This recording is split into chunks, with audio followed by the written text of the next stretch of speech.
Resume. Hello, we are just waiting one more minute and we will get started with our webinar today. Thank you for joining us.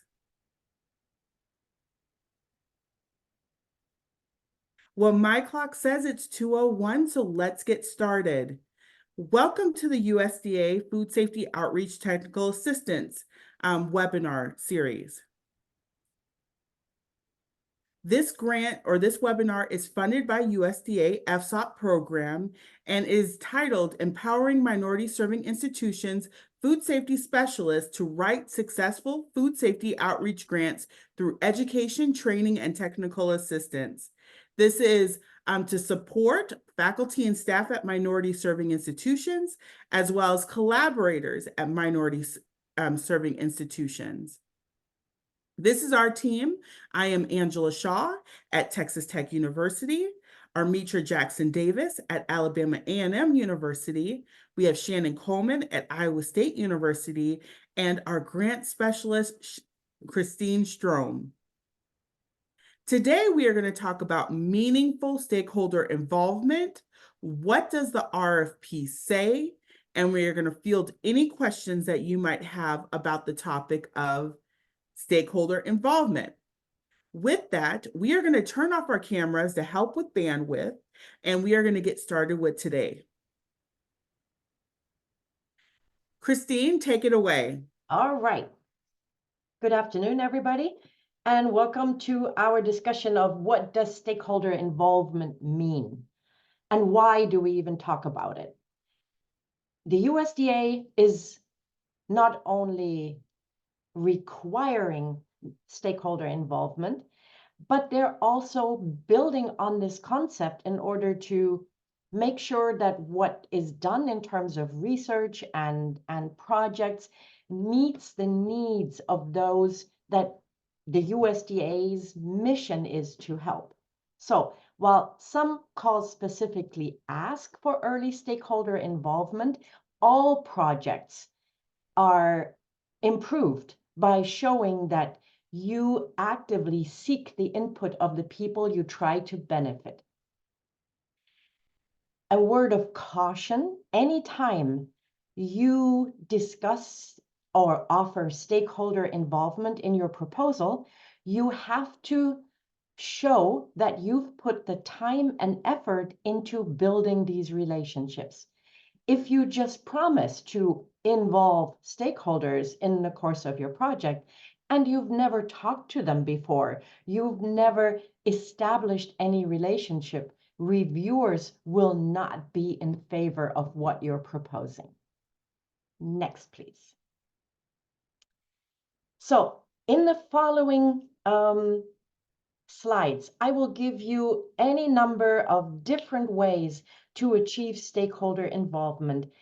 Many of the goals that they are trying to achieve are very similar, so it may sound a little bit repetitive, but what I want to make sure is that you see the broad range of things you can do that will increase and ensure meaningful stakeholder involvement. The first way to do this is stakeholder mapping and analysis. You will identify and analyze key stakeholders who are relevant to your project. These groups may include farmers, ranchers, community members, local businesses, governmental agencies, NGOs, or others who may be impacted by or have an interest in what you are doing. Stakeholder mapping provides you with information on the dynamic nature of the project environment, and it allows for adaptation of strategies depending on the changing stakeholder dynamics, which makes sure that your project remains responsive to evolving needs of your stakeholders. So I love this because when we talk about food safety and working with produce growers, it's important that we think about not just the growers, but also the community. So do we need to incorporate government into our discussion into this? Do we need to incorporate our local extension into this. So really taking an eyes open look at all of the stakeholders that will impact your grant project during doing this exercise will help. And later in this presentation, we're going to talk about letters of support. So when you're doing this mapping, you're identifying who do you need to get letters of support to show that there is a problem and that you are the correct people to solve it. Next. Okay, the next good measure and sometimes a required piece of your proposal is the establishment of an advisory committee. This committee should include representatives from various stakeholder groups because they can all provide valuable insight, expertise, and feedback throughout the life cycle of your project. And that makes sure that you get a diversity of perspectives, opinions, and perceptions from your stakeholders. These committees can play a vital role in holistic decision-making, in strategic planning, and problem-solving, continuous feedback loops with risk management, resource mobilization, and guidance on policy alignment, community capacity building, and monitoring and evaluation, which in turn will establish public trust and credibility. So I love having an advisory board, but I've been on advisory boards and I've established advisory boards. You need to be very clear about the role of the advisory board. What are they going to be doing? How often are they going to be meeting? How are they going to be providing feedback? Is it email? Are they going to do a survey? Are you going to have a group meetup? Are they going to do a virtual? How are they going to interact with you? So simply having an advisory committee is not enough. You need to have details on how they are going to support your grant and in what capacity they're going to support your grant. The next thing you can do are public meetings or workshops. They will provide information about the project to the broader stakeholder community and gather input from stakeholders. This kind of open forum allows for direct communication with the community and signals back to the community that you're open and transparent when it comes to getting input on perspectives and concerns that they may have about what you want to do. Face-to-face interactions in public meetings also contribute to building trust between your project members, your project as such, and the stakeholders. And establishing trust is essential for successful collaboration and then for long-term sustainability and engagement with the community. So I have seen this a number of ways. And one way that I have found success with is midway through your project, you have an open forum or a series of meetings where you're showcasing the product you created. So say you're putting together a training material or you are want to do some focus groups. You get feedback from the community you're serving, not all the way at the end, but at a midway point. This is often what FDA does when they are doing putting out new language is they have these public meetings. They ask for feedback in the midst of decision making. So think about ways that you can get this feedback openly from people that not are just part of your advisory board if you have one. Once again, these are not mandatory. These are just ideas. But how are you getting feedback so that at the end product, they're not saying to you, that's nice, but we will never use it. So that's one way of thinking about it. How about online platforms, digital engagement, and social media? That's another way, the modern way, I would say, to make sure that information about your project is distributed among a broader community. By using these online platforms, you can also solicit feedback from stakeholders. You can initiate surveys, discussion forums, or comment sections to get feedback and and opinions and perceptions back into your project. You can share project updates, you can encourage participation, and you can make the whole project more inclusive and accessible through this engagement process. These channels offer a wider reach rather than being very local or within your state. They are very cost effective.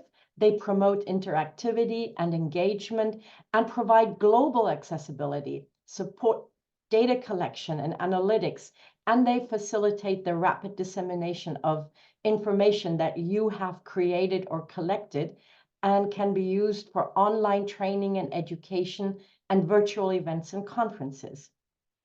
They also are well aligned with USDA's goal of environmental sustainability because they reduce the need for printing and using physical resources, contributing to a more eco-friendly approach to communication.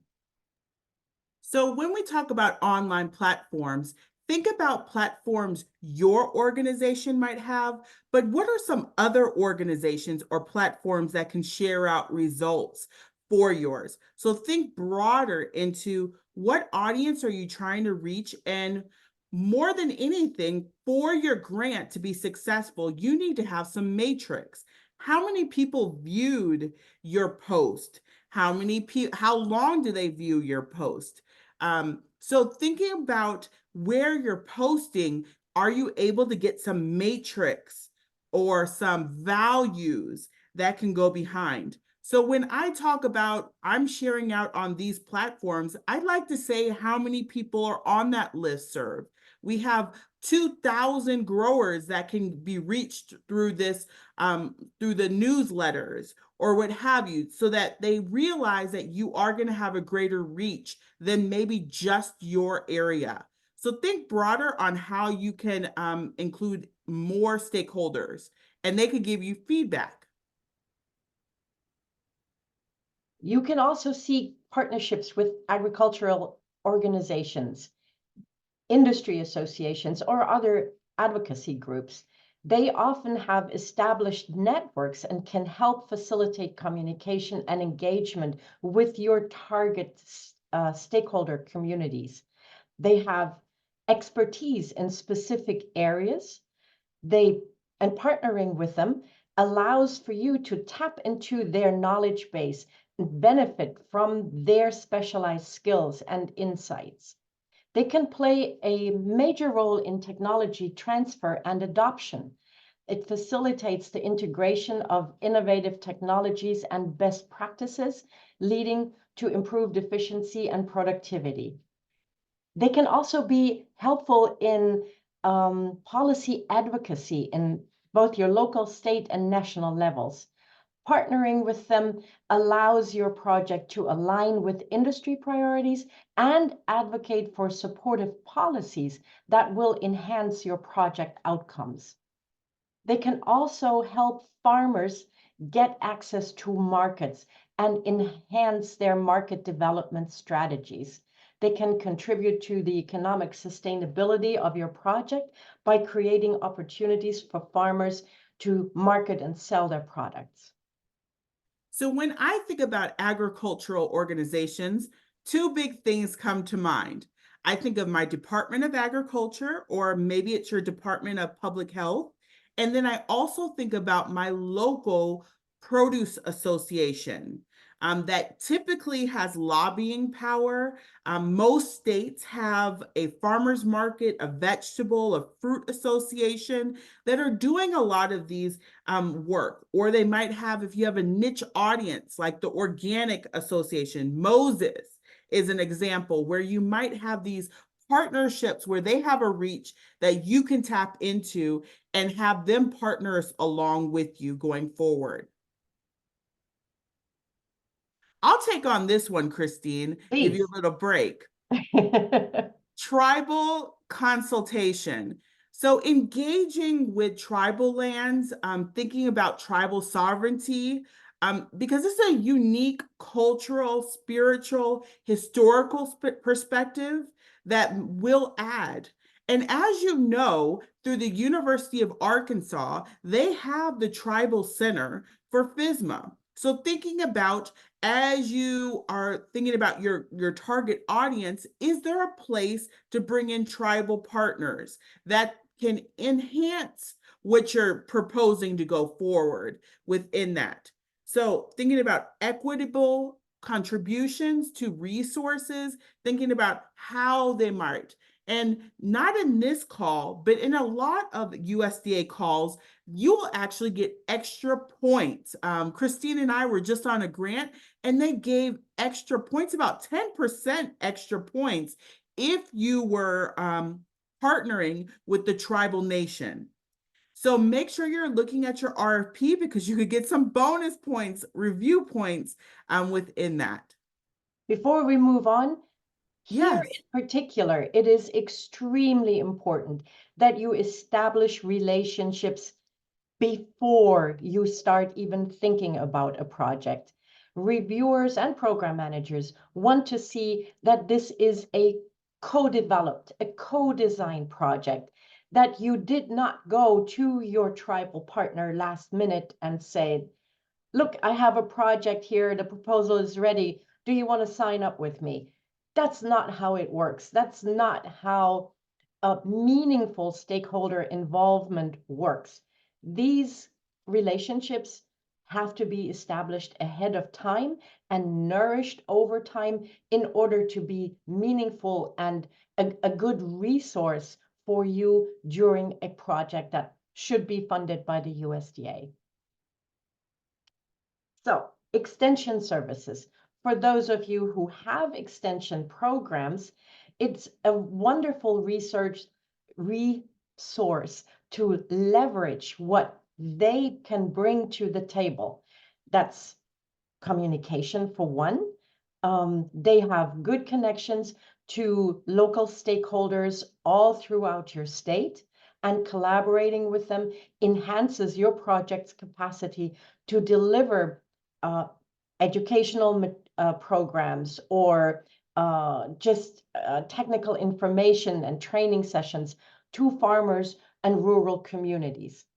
Extension agents are also very familiar with the local agricultural context and challenges, and their involvement will ensure that what you want to do is tailored to the specific needs and conditions in the target regions, which will increase the relevance and effectiveness of what you're proposing to do.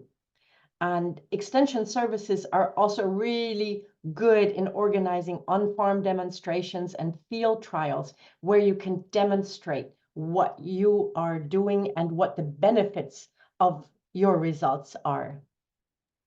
And I would say for a lot of states, there are more than one university that might be a land grant that have extension and outreach part of them. So partner with them.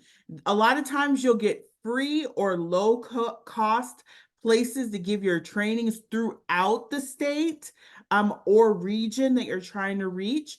And it helps a lot with logistics of just getting it at a broader scale, transferable, even across state lines. Educational outreach programs. They should be designed to inform stakeholders about the project's goals, its benefits, and potential impacts. You can offer workshops, training sessions, and informational materials that will, first of all, share information to help your stakeholders better understand what you're doing, why you're doing it, and what the benefits, the impact will be in the end. They also typically bring about positive changes in perception and behavior, and that promotes environmentally friendly practices, improved crop management, water conservation, or other changes that contribute to safety and sustainability. Educational outreach empowers communities by providing them with knowledge and skills to make informed decisions, and empowered communities are more likely to not only actively participate in the planning and implementation, but also in the sustained implementation of your project. So I love having this educational component I team up with my College of Education a great deal because they are experts in education on what are the best methods to get behavioral change, to get knowledge change. So I'll utilize them when I'm trying to do things like making an online training program. They know all the latest bells and whistles to really get towards this knowledge sharing. Another partner I always love to get to is my communication department. Communication departments, that's what they do. They know how to do the social media well. They know what the strategies are to get out into the community that you might be reaching. So make sure that you're partnering with other units outside of maybe just food science or horticulture to really get this educational outreach program to be most effective. Stakeholder surveys. Stakeholder surveys. They are used to gather insights on specific aspects of the projects.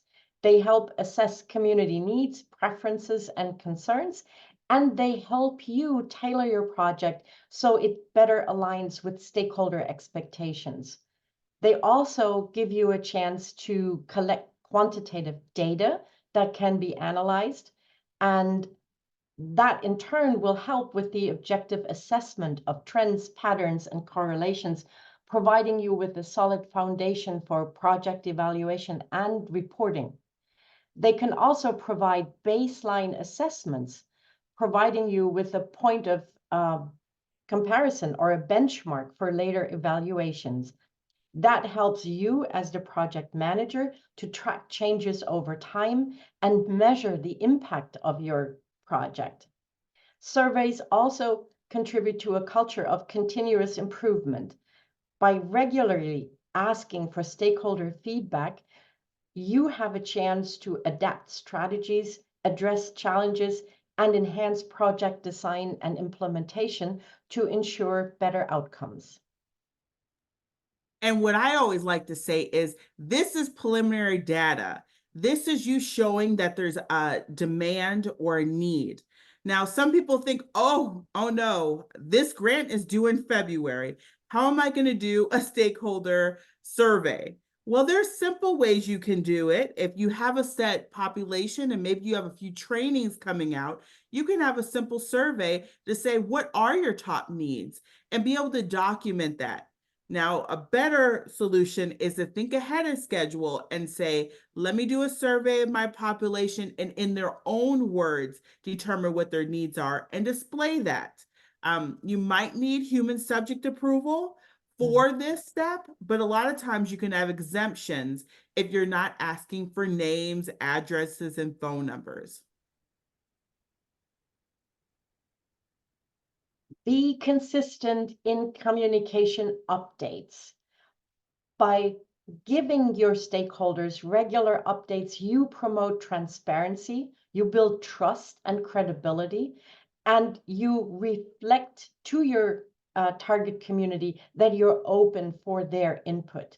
It also helps you to be adaptive in managing your project, to implement lessons learned right away and making adjustments depending on what feedback you are receiving.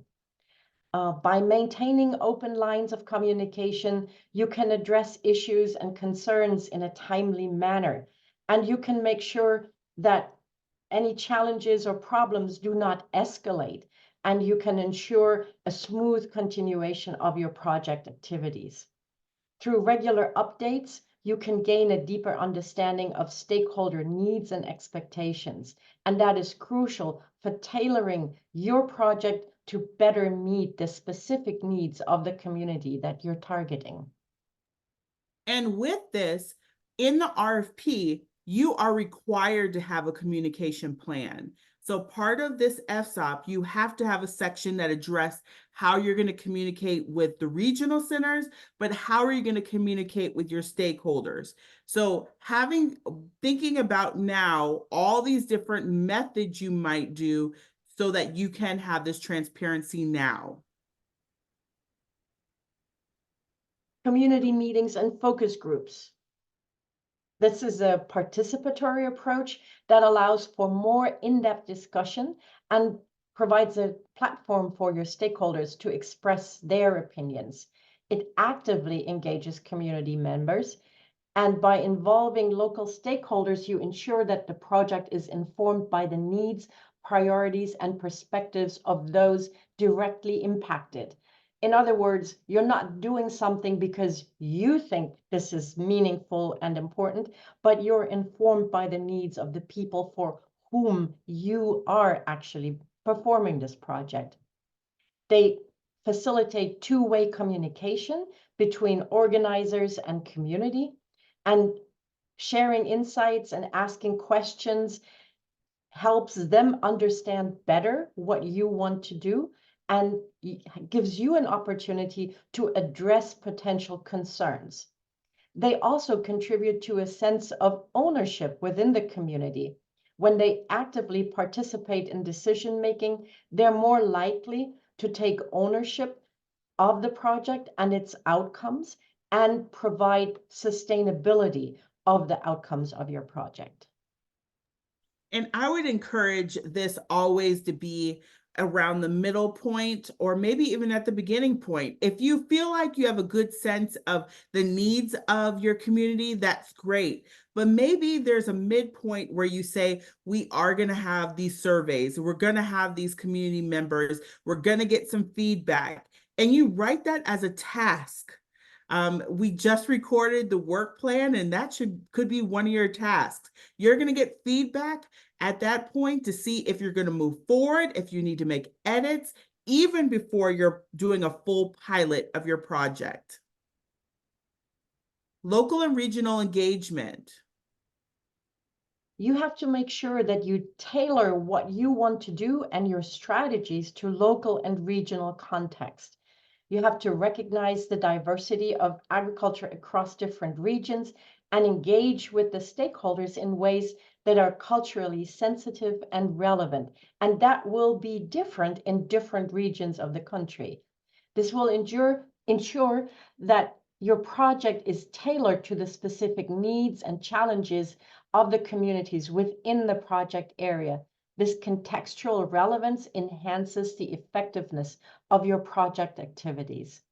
Engaging with local and regional communities also allows you to be culturally sensitive, understanding local traditions, values, and practices, and respecting cultural diversity.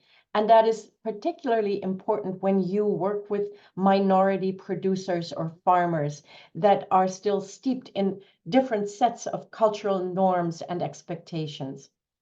Local engagement is also crucial for promoting sustainable agricultural practices and natural resource conservation. And engaging with local farmers and landowners allows for the implementation of practices that align with the ecological characteristics of the region. This RFP is asking you to work with niche audiences. The RFP talks about you are to work with special populations.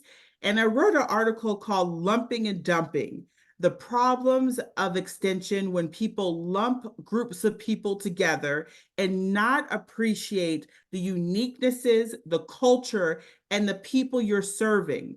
You when you're writing your narrative, need to talk about these things. What makes this population you're going to serve unique to everything out there? There is a lot of educational programs and everything that's teaching about FSMA produce rule. Why can't you just use those things? You really have to talk about your target audience and how what is out there is not appropriate, how you are going to tailor it so that your population understands and gets it. And with that, collaborative decision-making. So this is something that I mentioned earlier, the co-development or co-design of your project. By involving stakeholders early on in key decisions that are related to just designing your project and its implementation, this will enhance the project's relevance, stakeholder ownership, and it will increase the likelihood of successful outcomes. By involving stakeholders in decision-making, potential conflicts and disagreements can be identified and addressed early in the process rather than festering underneath and coming to the surface at a later time when it will be much more difficult to resolve. Open communication and collaboration contribute to conflict prevention and resolution. It builds also community resilience by involving stakeholders in the identification of potential challenges and the development of strategies to address them. This active involvement contributes to the community's ability to adapt to change. This grant does not require it, but most USDA grants require a management plan. And in the management plan, you have to talk about how you're going to prevent any conflicts. And they require you to talk about this decision making. What policies and procedures are you going to make when you're making a decision? Because if you're going out and you're going to train, then whose opinion matters? You really have to talk about how you're going to make your decision making. If, say, you're going out, you're doing a focus group and 5 top big concerns come out. Well, you don't have money to do all 5 concerns. How are you going to make that decision on what you're specifically you are going to do? So thinking about this decision making and how you're going to deal with conflict amongst your team as well as with your stakeholders is critical. Youth involvement. Angela's getting excited. That goes not only towards your own project being involved in youth involvement, but also straight to the USDA's mission, because this provides opportunities for capacity building. You train youth, you offer workshop, hands-on experiences, and these young people can develop skills and knowledge and a strong foundation for future careers in agriculture. It will provide a basis for the next generation of agricultural leaders. If you involve them in decision-making and project activities, your projects will contribute to the development of a skilled and innovative leadership pipeline for the agricultural sector. And that's all on the top of what the USDA wants to achieve. You can inspire entrepreneurship by encouraging young individuals to explore agricultural business and opportunities and sustainable farming practices that support economic development and the creation of new ventures within rural communities, which in turn will contribute to rural revitalization. It will inspire young people to invest in agriculture and rural communities, and USDA projects play a role in sustaining and revitalizing rural areas. It will also encourage interest in STEM fields. This aligns with the increasing technological demands of modern agriculture and supports the development of a technically proficient workforce. So this made me excited, and Christine picked up on that. I love to incorporate youth. And when we say youth here, it could be high school students, it could be going into the elementary schools and providing education, but it also could be our college age or young adults. How are we going to get them involved in the project? So I think about, are you going to have graduate students involved? Are you going to have undergrads involved? Are you going to bring in clubs like 4-H or FFA into the grant proposal? How are you encouraging this next generation to continue this legacy of produce? So thinking about all of those local clubs that you might include in your involvement, they're stakeholders. Go back, Angela, please. One word of caution. When you think about this, don't try to do everything for everybody. Talking about programs for K to 12. Well, what you can do with kindergartners and with high school students is very, very different. So be specific and focus on some areas. Don't try to do everything for everybody, because then nobody will believe you that you can do it. Now I'm ready, Angela. Field visits and demonstration days. We talked about them earlier in connection with extension services. These opportunities provide stakeholders with examples of the project's impact, and they foster a deeper sense of involvement. They provide practical, hands-on learning experience, and farmers and stakeholders and community members can come and observe and engage directly with what you are trying to develop in terms of practices, technologies, or techniques. They allow for the demonstration of best practices, and participants will be able to witness the implementation of your developed sustainable and innovative farming methods, which will provide them with practical ideas for their own operations. They also create an opportunity for networking of your stakeholders. Participants can exchange ideas, can build connections, and establish collaborations, which again fosters a sense of community within their stakeholder community. They also provide a platform for adaptive management. You can gather feedback and assess the impact of what you have done at this point. And it gives you an opportunity to make adjustments based on what the feedback on real-time observations and the input from your stakeholders provides you. I love a good field day and a good demonstration day on the farm. But being an extension agent for over 15 years, I know you can do these well and not well. So when you think about writing your grant, think about those tasks. Think about how you're going to feed people, how you're going to get them there. We are going to be talking about budget next week. And so if you are incorporating field days and demonstration days, really be practical with your budget and your materials you're going to need, your communication, the locations you're going to use, being practical with how many people will be involved with these field days. But they're a great resource to showcase what you're doing and provide some educational opportunities. Feedback mechanisms.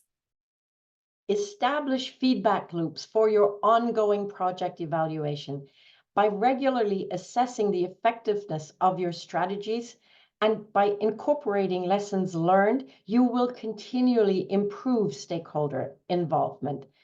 Establish these mechanisms for stakeholders to share their own thoughts and concerns, and act when you receive feedback. Don't let it disappear into a big black nothing. Use the lessons learned to continually improve and help with project implementation. A lot of times this looks like a post-conference survey, like you guys have been receiving, where we want to get feedback. How can we improve? How can we help you? But it also allows you to pivot and say, okay, we thought that was what people needed, but now we presented, and that's not what they say they needed now. And that's all good for USDA. They like for us to learn and have lessons learned and share those out best practices. So, in closing, by incorporating meaningful stakeholder involvement strategies, your USDA projects can create an inclusive and collaborative environment, ensuring that the voices and perspectives of diverse stakeholders are considered and valued throughout the project's life cycle. So I'm going to take over, and I'm just going to pull out a piece of the RFP. And it says within, this is just on page 9 of the RFP, it talks about addressing the needs of small and specialized audiences, building the capacity of local farms, showing how you are going to support the growth and expansion, how you're reaching targeted audiences and new audiences. So it's clear stakeholder involvement is there. They ask you to focus on specific non-traditional niche and hard to reach audiences. They're looking for you to develop and maintain community partnerships and also develop customized systems that think about sustainable systems and organic farming practices. All of this is written in the RFP. When we look at the collaborative educational program, which is the next tier, they're looking for well-established local projects and how you're going to expand it across regions or across multiple states or across making it statewide. And they want you to show a track record with the target audience. So making sure that you have your stakeholders and having those support are critical when you talk about the collaborative. And with the regional, same thing. It wants you to coordinate across the region, expand the reach for education and training. The expectation is that you have targeted audiences of farmers and processors. So it's looking for stakeholder engagement when you talk about regional center projects. We gave everybody, if you participated in the first webinar, templates. And part of our template on page 1 for that intro we just talked about, first page, you need to describe your stakeholder, whom you will work with, and who will benefit from your work. In addition to that, you have to show the impact of that community on that community and stakeholders, and provide any preliminary data on how you had previously funded projects with that community. In the third part with the objectives, you need a specific section that talks about how you're building partnerships with NGOs and others that are serving your stakeholders. So next, we're going to go into letters of support. So letters of support are a way of showing that you have the backing for your population. They're very influential when it comes to reviewers. You have to think about who's going to benefit. So our first stakeholder slide was talking about that mapping exercise. Thinking about who you're going to provide makes you have a variety of letters of support for your project. How the structure of it is number one, you need to have them have an opening statement for what the project is that they're seeking to, followed by a paragraph introducing themselves and their role with you, their relationship with you, and why they support the project, what the problem is they see, and then a closing statement. So as a reviewer, I have seen a lot of letters of support, and they do not provide evidence that they truly support the project, that they feel like it's going to be contributed. You can tell it's a cookie cutter. So what I say is 1 page, 2 page max. You should be getting your letters of support now. These take a long time to get in. You're going to have to pester people for them, but every letter should be unique and specific. I give my stakeholders or my letters of support templates where I break down the paragraphs and I start filling it in for them. Be prepared to edit these letters. Don't just take it as you get it. Make sure that it's not too general and that you are willing to go back to them and say, could you make these little tweaks to it to make it a little bit stronger? Make sure it's on letterhead and has a signature. I always say quality over quantity. I would like to see some good letters of support that really talk about the importance, how they're going to, with your project, how they're going to be involved, over having about 15 or 20 that are just generic blah. Christine, do you have any comments on letters of support? Oh dear, you want to hear it all? The most important thing Angela already said. Prepare a template, but be aware that a lot of your stakeholders will feel like, I can't do any better than what's in there, so I just sign it and put it on my letterhead. which will result in 4 or 5 or 6 letters that look basically the same. That is when you have to go back and make adjustments. Oftentimes, it will be up to you to add more specific detail and then have them confirm that they're okay with it. But you can also be very suggestive in your template and say, please add a couple of sentences on why this is important to you and how you will benefit from it. Please add a couple of sentences on what you will contribute here and how that contribution will make my project stronger, so that everybody is forced to think about what their role will be in your project. Angela? So we just want to remind you that's the end of our webinar. Hope it was beneficial for you guys to hear about what we say as stakeholder involvement. We do have we have two next webinars. Tomorrow, we're going to talk about impactful logic models and learning from rejection. And then we're still finalizing schedule, but we think it'll be next week. We're going to talk about budget and budget justification. And we're having our Texas Tech budget team, submission team that are going to talk about the good, the bad, and the ugly with that. If you haven't signed up already, we do have our office hours where we can look over anything you're thinking about. We can take on ideas that you might have a grant, help you flesh out an objective, help you flesh out some of the tasks. And if you have any written documents, we will review and we will edit. We will say, why don't you make a graphic here? Put that into a table. Too much wording here. I don't understand what you're talking about. All of that good feedback before you go before a panel. So with that, we want to thank you and we're going to open it up for questions. So let's turn on our camera. And you can use the question and answer box at the bottom if anybody has any questions for us.